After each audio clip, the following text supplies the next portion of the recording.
create thinking time.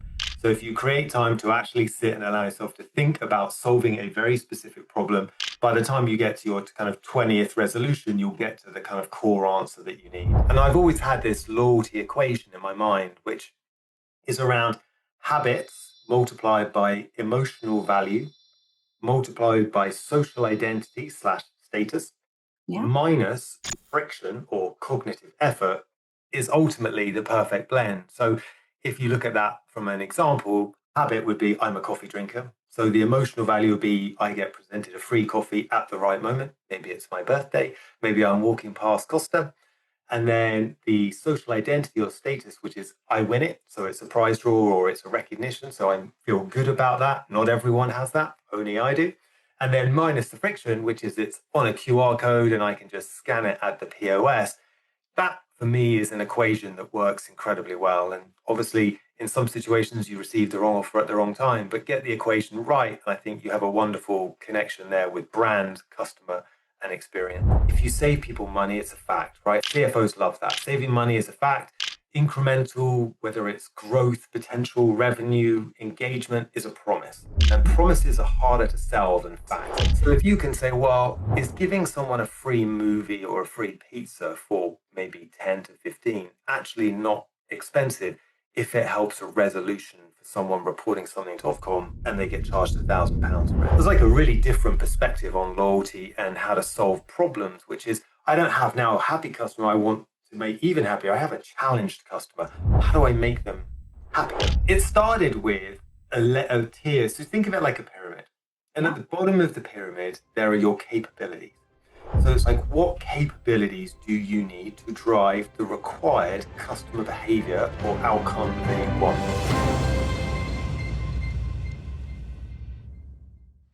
Hello and welcome to Let's Talk Loyalty and Loyalty TV, a show for loyalty marketing professionals. I'm Paula Thomas, the founder and CEO of Let's Talk Loyalty and Loyalty TV, where we feature insightful conversations with loyalty professionals from the world's leading brands. Today's episode is hosted by Charlie Hills, Chief Strategy Officer of Mando, a UK-based agency that uses smart data to create brilliant partnerships and rewards that really work. Enjoy. Hello and welcome to this episode of Let's Talk Loyalty. As Paula mentioned, I'm Charlie Hills, the Chief Strategy Officer for Mando Connect.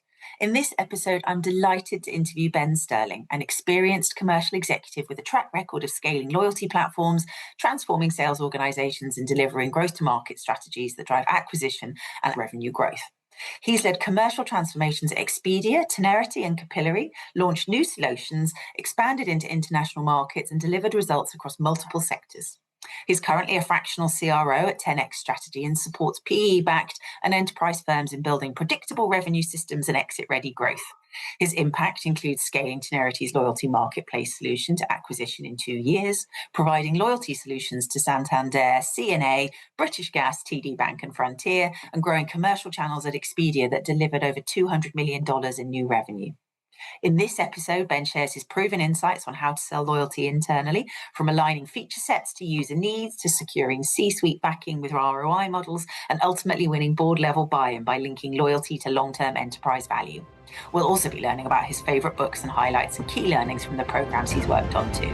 I hope you really enjoy our conversation today. Hello, Ben, and welcome to Let's Talk Loyalty. Delighted to have you on the show today. Thanks, Charlie. Great to be here. I have listened to the podcast for a long time, so it is a real pleasure to join the conversation. Oh, fantastic. We love a fan. I'll ask you later what your favourite episode was, but not for now. Today, we're going to focus, make it all about you. So before we get into the details of all the brilliant programmes you've worked on all those insights about how to sell loyalty internally, I'm going to start with our favourite question, which is, please, Ben, tell me and all our listeners and our audience what your favourite book is about life, leadership or loyalty. Okay, so I read a lot of books. I have 2 favorites. I'm going to pick Loyalty first. So Hooked by Nia Eyal was probably one of the most inspiring books I ever read. And that was really because it, taught me a lot about loyalty programs, but also about human behavior. And it probably was one of the catalysts that got me addicted to behavioral economics and learning all about influencing human decision making. And that whole principle around triggers lead to actions that have variable rewards attached to them that then you can invest in. And it was kind of a thesis that I used going forward about creating what I called like profitable loyalty programs.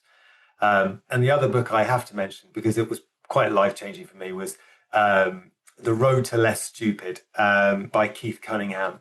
Fantastic book. Love the title. If you listen to Great Keith, you'll title. love. I've not heard of that. Yeah, very good. So, real kind of introduction to everything to do with business, but ex CFO for very large organizations, but now really simplifies everything. And his distilled takeaway is create thinking time. So if you create time to actually sit and allow yourself to think about solving a very specific problem, by the time you get to your kind of 20th resolution, you'll get to the kind of core answer that you need. And so fantastic book, taught me a huge amount. Oh gosh, I think that's what we're all after at the moment, isn't it? Yeah, exactly. I love that. I'll put that in my work diary. Thinking time. I can just imagine how my CEO would react. Yeah, exactly. I'm having a digital detox right now. I can't talk. I'm in thinking mode. But yeah, that's his whole takeaway from all of it. And every chapter is summarized with what he calls his bumper sticker, which is his kind of core takeaway for the chapter. And he has this kind of wonderful kind of Southern Texan accent, and basically, should I say, kind of slaps you in the face with the takeaway, and you go, "Yep, I should be doing that. I'm not doing that." So it's really good. Well, check it out, everybody. That's two really good recommendations and leads us quite nicely onto your favourite loyalty program or programs. Which ones do you recommend we all go and have a look at and why? Absolutely. Well, I don't think I'd add anything original here because I thought about this a lot. And I thought, I have to be really honest about what program have I utilized the most. And I don't utilize, probably unlike a lot of other people, a lot of the airline programs. I became a bit, I lost a lot of shine for those when a lot of the changes happened. But the one program I have used consistently since I probably my first job, when someone turned around and said to me, you know what you should have is an Amex Gold card. Because if you start collecting membership reward points, you have this wonderful opportunity to use those on a variety of different merchants. There's very little limitations. You can, now you can pay down your bill. Obviously, you can use it with the British Airways and turn that into Avios. So I have used that program, and I am what I would probably class as a natural squirrel hoarder of points because I think there's a real Oh, there it is. psychology there, right? Which is like customers love to have points for later, Yeah. even if like a immediate cashback reward, for example, is mathematically better. They like that feeling of holding on to something of value. I fit in that category very well. Oh, that's great. Yeah, that's such a big program. And it's so beloved, I think, people. It just becomes part of people's psyche, doesn't it? And then all the lovely benefits and rewards you get with it as well. So that's a great example. And I'm thinking back, I don't think any of my guests have referenced that one in a while, actually. So you probably are being quite original. I don't think I've had a major Amex fan on for a while. So that's brilliant. Yeah. Um, Oh, there you go. your Exactly. what about your background and what you like about working in loyalty marketing? Because I think one of the things that's so interesting about you as a guest is you've worked on it from lots of different angles and actually from quite a nice sort of revenue and commercial point of view as well, which brings some fresh thinking. But what do you like about working in loyalty marketing? Why do I love loyalty? Well, ultimately, because I've been involved in lots of solutions and bringing solutions to businesses that perhaps haven't in the past had the capability to deliver everything from personalization, marketing and communication, curation of rewards, offers, or surprise and delighting customers into those propositions has meant that one partnership has reached millions of people. And I love, honestly, that thought that Yeah. small reward on someone's day could really change someone's brand perception dramatically, could just make them feel great or valued. And I've always had this loyalty equation in my mind, which is around habits multiplied by emotional value, multiplied by social identity slash status, Yeah. minus friction or cognitive effort is ultimately the perfect blend. So if you look at that from an example, habit would be I'm a coffee drinker. So the emotional value would be I get presented a free coffee at the right moment. Maybe it's my birthday. Maybe I'm walking past Costa. And then the social identity or status, which is I win it. So it's a prize draw or it's a recognition. So I feel good about that. Not everyone has that, only I do. And then minus the friction, which is it's on a QR code and I can just scan it at the POS. That for me is an equation that works incredibly well. And obviously, in some situations, you receive the wrong offer at the wrong time, but get the equation right. And I think you have a wonderful connection there with brand, customer, and experience. Yeah, it's a really nice way of thinking about it, actually. And I like the fact that it's so audience centric. I think a lot of people talk about loyalty and rewards and impacts in quite sort of commercial, transactional terms. And actually, you can really see the psychology playing through that. And obviously, that's a thread that's kind of run through a lot of the programs that you've worked on in the past and the products that you've launched. I'm assuming everybody listened to my introduction and everybody will have looked at the show notes, but we might have a few people watching and listening who didn't. It would be really helpful for them if you could give us a bit of an overview of that, the programs that you've worked on and the products that you've brought to market. Yes, absolutely. So I was responsible for the go-to-market strategy for a product that used to be named as Connect, and ultimately the goal of that product was, like I was saying earlier, was here is this solution for perhaps a brand that does not have at the time a loyalty function or 50 people or 20 people even designated to creating, an award-winning or killer marketplace or loyalty proposition. And it was like, how do we put that all into a SaaS solution? And I remember very clearly, though, the CEO saying to me, yeah, but can you make it profitable? And I was like, okay, that's a nice equation part to add, right? Which is to your point, which is how do you create a cycle which ultimately does that, habits, emotional value, social status or identity, removes friction, but also generates a return? Because ultimately, a lot of people in loyalty are struggling with how to justify or quantify loyalty. So I took a principle or a model that I'd learned from my time at a prior company where we were focused on cashback and coupons and discounts that all generate a commission. And it was to create this principle whereby you could provide, rewards and everyday content that was commission or revenue generating, and the revenue from that could be utilized to fund surprise and delight offers. So now you had an engine, you had something that people could use and was of value. And if it was curated and personalized, that meant that they were getting value or getting, habits from relevancy.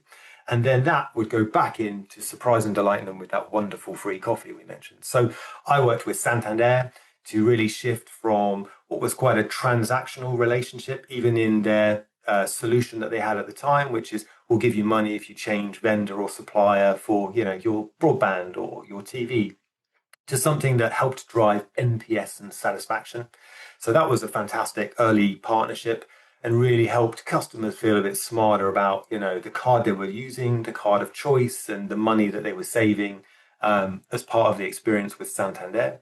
Um, British Gas, which was super interesting because, this was at a time when energy crisis was a big tagline, right? So it was everything to do with how can we help customers save money every day, right? And that program I've, in different capacity, but has gone on to expand into a really interesting direction around, how do you actually help people with everyday savings, but maybe help them use that to pay back, like, or pay down energy bills and things like that. So super, super kind of, if you like, driving value to customers, but also helping with a bigger kind of, market problem. CNA was another really exciting proposition because CNA was very much around, we have a large consumer base, typically in Europe, not in UK anymore. So when I say Yeah, CNA, my friends go, exactly. wait a minute, Remember you them mean well. CNA? Yeah. But it was CNA was we have great stores, we have, a manual card, and it's like, well, how do we turn that into a digital experience, but recognizes the customer in both situations? So what you might term as a single customer view.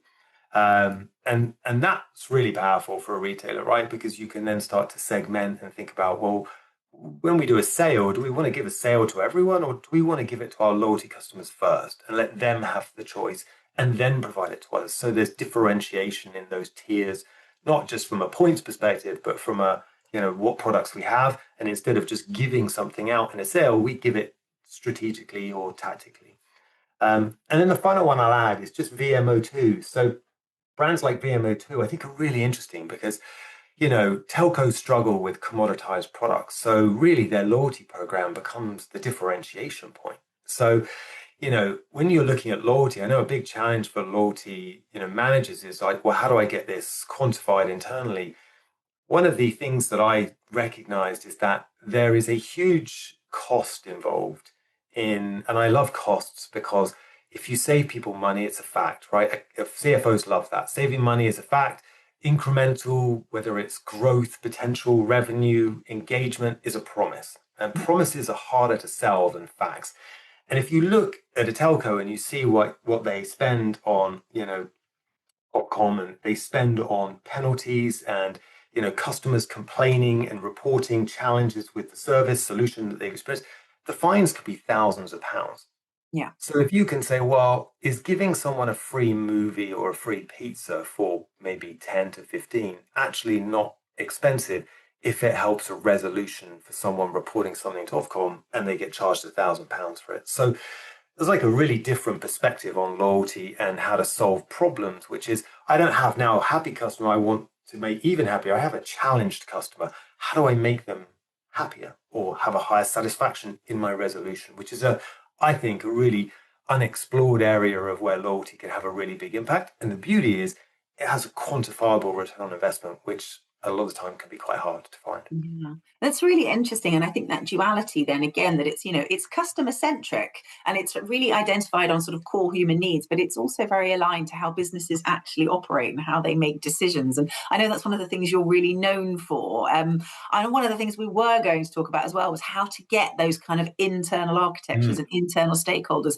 to sign off your loyalty program and your business case. And actually, that's a really interesting thing with the facts and the promises. I hadn't really thought about it like that, but a lot of it is a wing and a prayer, isn't it? It's like, Yeah. actually, we think we can deliver this. So how do you approach getting a business to approve the launch of a new loyalty program or product feature? How do you apply that sort of thinking to that sort of challenge?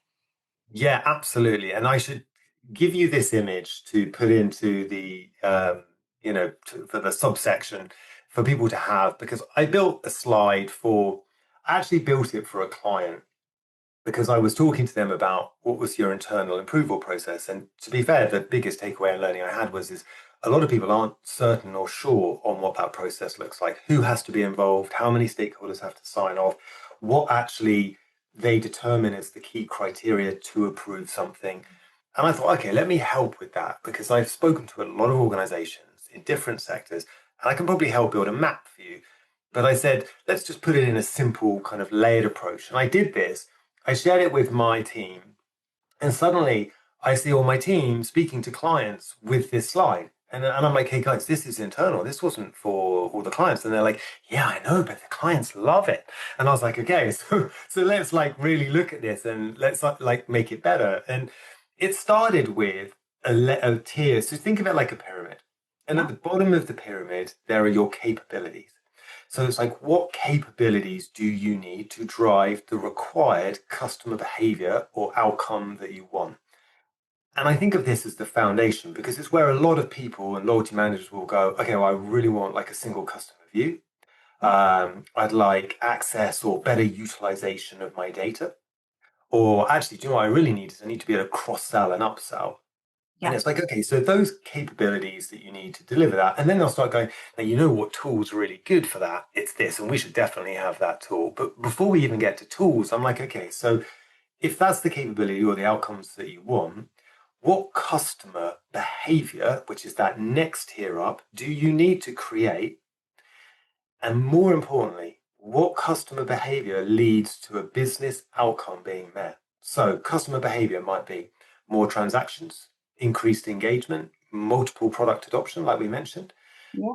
That's like an operational layer. But if you think about that, when you have then defined what those are, your next layer up in the pyramid is the C-level kind of sign off or the business sign off. Now, I call those business outcomes. So you've got customer outcomes, those are clear. What are my business outcomes? Well, all customer behavior should be tied to a business outcome because these always lead back to profit and potentially even meet strategic outcomes, which is the top of our pyramid. So let's just quickly look at profit. Four things in my mind that always make up our profit. So it could be more of existing sales or new sales, an increase in margin, or a reduction in cost and efficiency.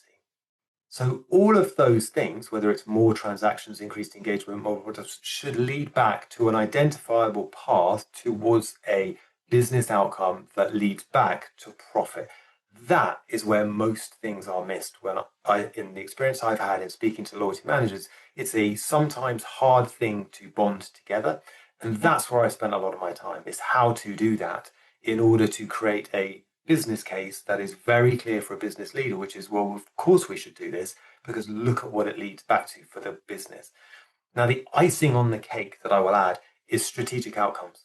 Mm-hmm. I like to have this as like an inverse triangle because these are bigger causes beyond everyday business. It could be board level, right? It could be for British Gas sustainability, yeah, or a fashion retailer, good one for sustainability. So what that plays out like, and the scenario I used to give my team is, okay, let's walk through a customer example. So it's like, I want to grow customer engagement. Great.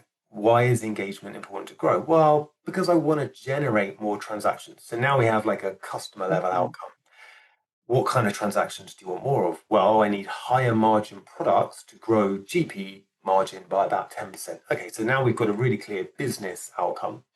Yep. What if we did that with sustainable products or brands? And then it's like, yeah, well, actually, we invest about 5% of profits into sustainable projects. Great. So if you had a single user experience that pulls together transactions, reward tiers based on sustainable products, would that be a good thesis for your loyalty capability? And so by bringing those things together, you can create something really powerful for your customers, meaningful for the business, and you can get each layer of the business to sign off because you're meeting their objectives. Nice. I love the way as well that reflects the sort of corporate structure as well, actually. You can Yes. almost see that as a series of meetings. I can see that starting in marketing and commercial teams, moving to C-suite, moving to CEO, and then kind of board level approval. So we'll make sure we put that visual in the show notes for everyone to have a look at. Yeah, And if you have any absolutely. questions or you're keen to understand how that might apply for your loyalty program, we'll also pop Ben's contact details in, because I'm sure it's one of those models that makes a lot of sense, but actually you really need to understand that granularity of it to apply it. So that's really interesting. Thank you for sharing. What about some of those highs and lows? Because we've all been in those meetings, we've all launched new programs, we've all evolved existing programs, and the business case bit is, in all honesty, the part of proceedings where most sort of loyalty marketers go, because most people get into it because of that lovely customer-centric ability to shift behaviors and create positive moments and drive long-term value. What have been some of your highs and lows?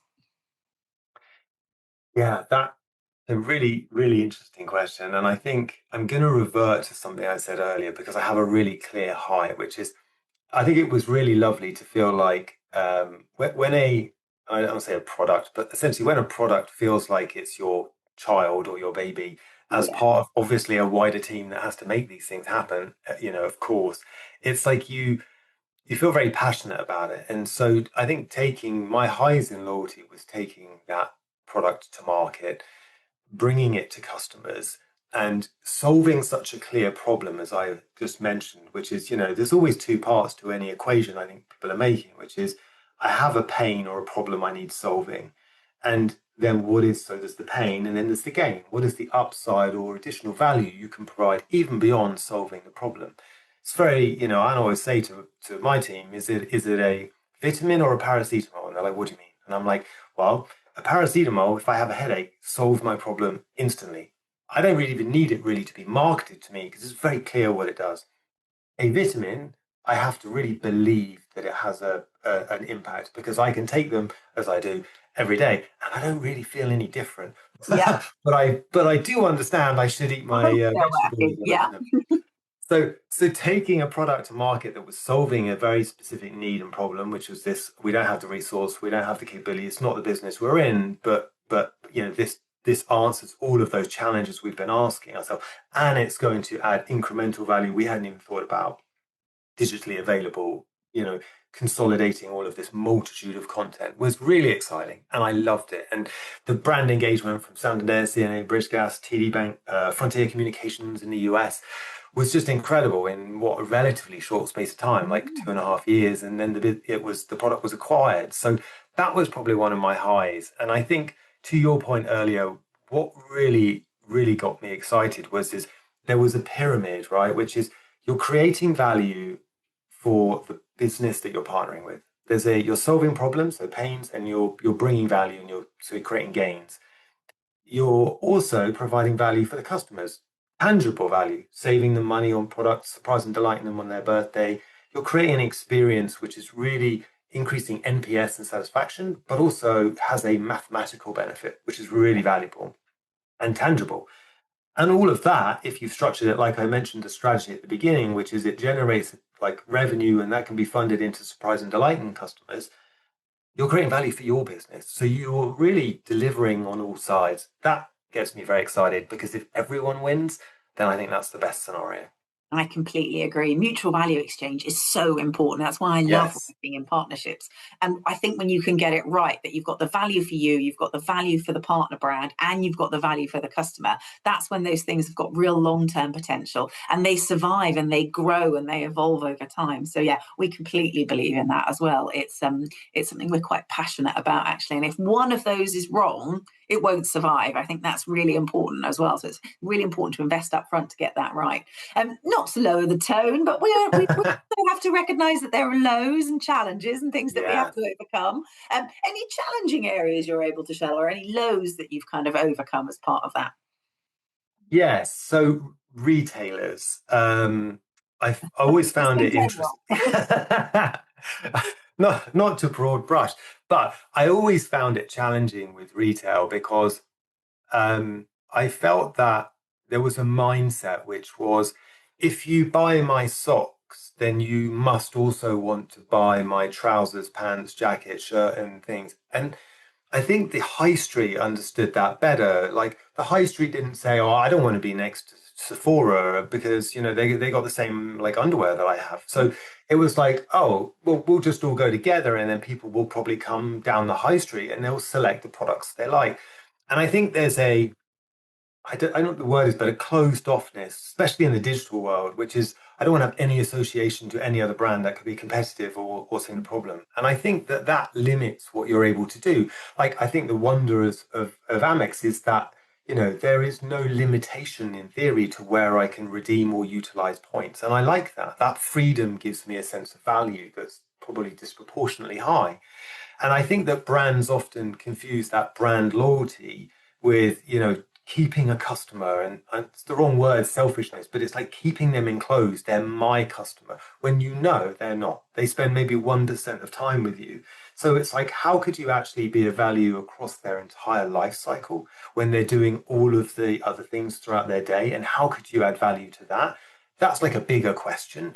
And I think if you can just pick one or two things or other areas you can do that, then that becomes really valuable. And so, yeah, I think that's always been my lower bit is when we seek to do exciting or experiential things with retail, there was quite a closed off nature to it. And Yeah, that mentality can be quite challenging, actually. That share of wallet, market share kind of focus is really critical, particularly when you're trying to drive collaboration or own a moment across multiple retailers. Very familiar with that one too. Is yeah. that the most important lesson you've learned, or is there something else that really stands out? Um, Acquisitions are hard. Yes. I think that was a wonderful learning, a great experience. But I think it has multi dimensions, doesn't it? Is it the right because the companies involved, certainly the ones I've been, have all been great companies. It's just is it the right thing often for the products, for the clients? Is it, it creates turbulence, right? Always these things done and it's always handled in the best way it can. And I think just for me that was an incredible learning experience. And I often reflect and think sometimes I think maybe the product was early for its acquisition. Because there was so much more, I guess, direction that it was headed. There was so much more to achieve, and I think it'll achieve just as fantastic things where it is now. But it was a shift and a change, and I think sometimes you honestly reflect and say, was it the right time for the product and so forth? So yeah, Power of hindsight, right? I wish we had it. yeah, Oh gosh, the number of reviews we've worked on over the years, we're like, oh no. Or actually, what I love is where something surprises you and something does better than you thought, and then you figure out why afterwards, and then can apply that insight for future kind of work. That's one of the things I think is so important, that actionable insight. I know one of the areas that you're particularly passionate about is the importance of selling loyalty internally well and doing that properly. And you've obviously talked us through your model and the approach and focusing on customer and business outcomes. Why do you think that's so important? Why is that something you're so passionate about? I think you probably nailed it, which is I had been through the sequence, which it is a sequence of internal process, internal decision making, internal approvals for large corporations. And I could see how difficult it was, as I was saying earlier, for people to even understand that as an employee, as well as the organization itself, which is we understand that there is a value in this, and we understand, especially loyalty, everyone is doing some form of loyalty, but we're struggling to understand how this relates into tangible value back to us or revenue, profit, and therefore how it should or where it should be prioritized. And I still to this day meet with brands who are very established in their loyalty proposition and still struggle to articulate and answer that equation in a very clear way, which is, you know, the program we're bringing, how does it derive profit and value back to each department? Because technology runs its own prioritization schedule with its own quantification on the value of what it's delivering to the business, and they want to succeed in that. So are the managers and business leaders are all managed by target growth, and that has to then say, well, is this going to enable me to hit my target? Or is this a priority B, which I'm interested in and we want to do something, but not now? And so for me, it was understanding, okay, how does the product that we provide derive value for each of those layers in a business?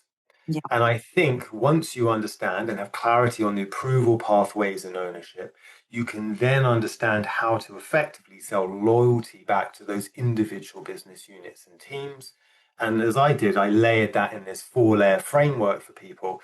But to your point, there's a lot of granularity behind that, which is, how do you want to position that? So do you want to have a meeting with those marketing teams? Because the one thing I used to get a lot was we would come in with this proposition and marketing teams would freak out. And they would say, whoa, you're not taking over all my marketing. You're not. And it's like, no, no, no. We are going to become an enabler for the message that you're struggling to get product placement on the app or product or prioritization within the communications, particularly like airlines, right? Yeah. Everything that's important to the airline comes first, which is a lot. Yeah. And then maybe you can have a little banner underneath that says, yeah, if you want to earn points on this, you can do that. And so there was a real piece there around how do we want to communicate to each business layer, including like marketing, to ensure they understand what this will enable them to achieve. And I think if you can do that, which is this doesn't, replace some of your existing comms, this doesn't take over the approach that you take today, it becomes an enabler and an enhancement. And in theory, once we have better engagement, you will get better open rates, click-through rates, usage rates of all the communication that you're sending.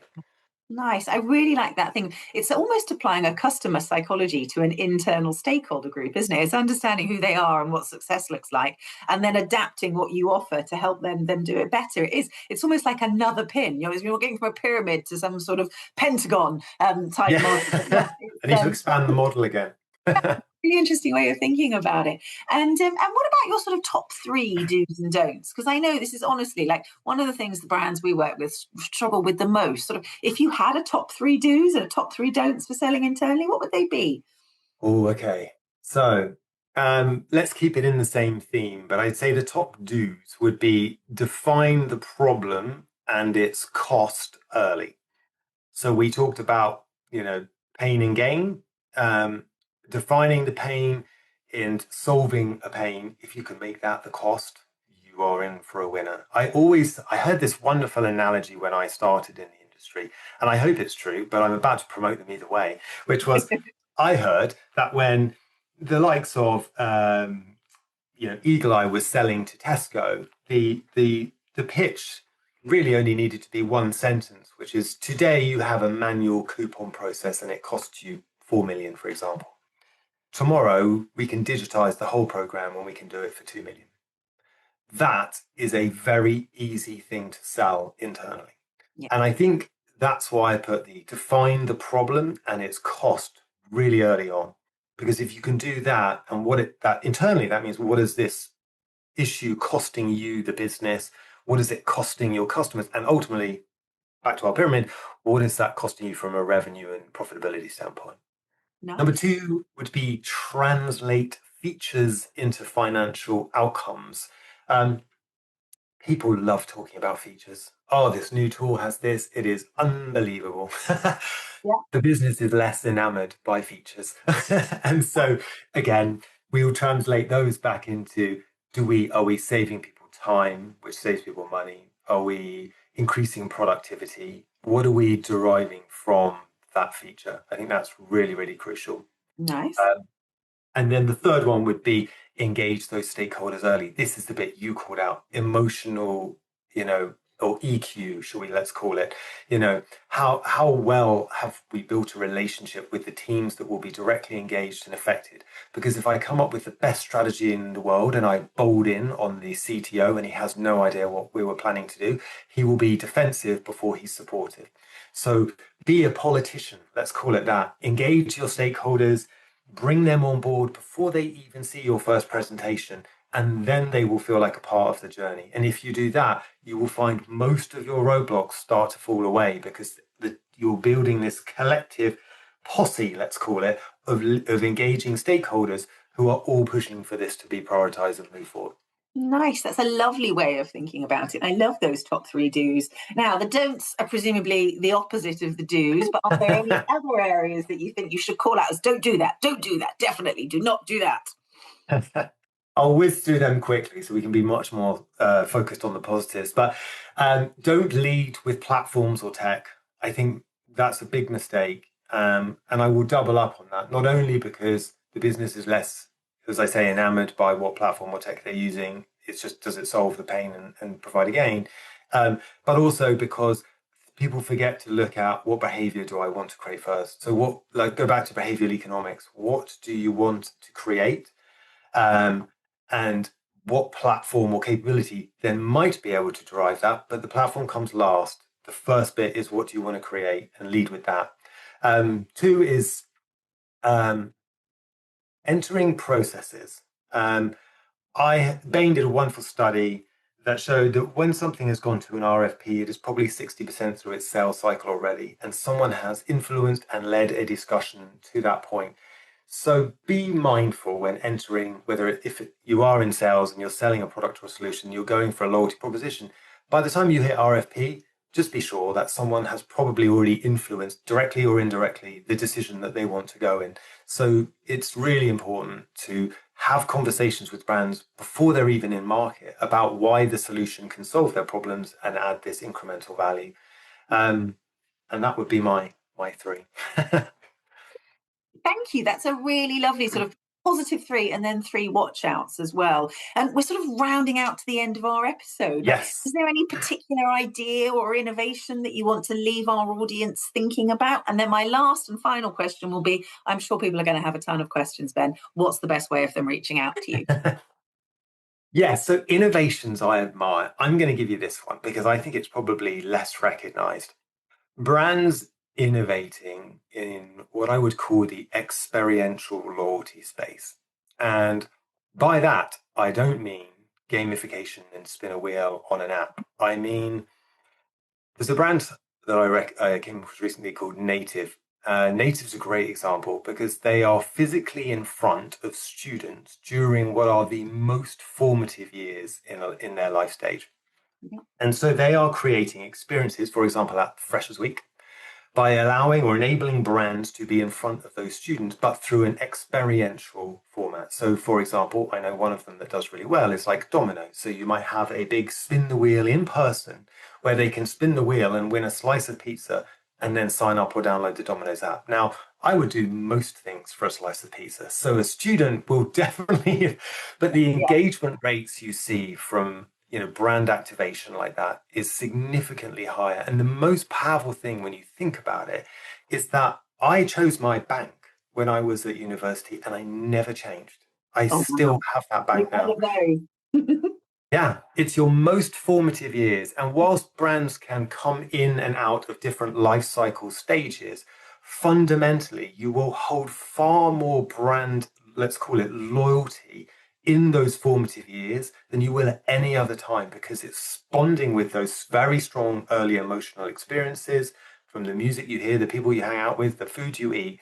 That's being formed at a very informative and kind of formative life stage. So that's where I think a lot of brands could do a lot more, because they seek to win people when it's much harder in a later life cycle. Win them at the beginning and you'll hold them for life. That's a lovely thought. And that second question of how should our audience reach out to you if they have questions? What's the best way? LinkedIn, unsurprisingly, is probably the best place. You can reach me on tenxstrategy.com, but ultimately I'm on LinkedIn. So please reach out. Love to speak to people about all things. And we'll pop the link to Ben in LinkedIn in the show notes for this episode. So all that's left for me to say is thank you so much. What an interesting topic, and really lovely to think about so many different types of loyalty challenges, but from that selling internally and revenue point of view. Thank you very much for your contribution today. I hope you've enjoyed being on the show. Thank you, Charlie. I've loved it.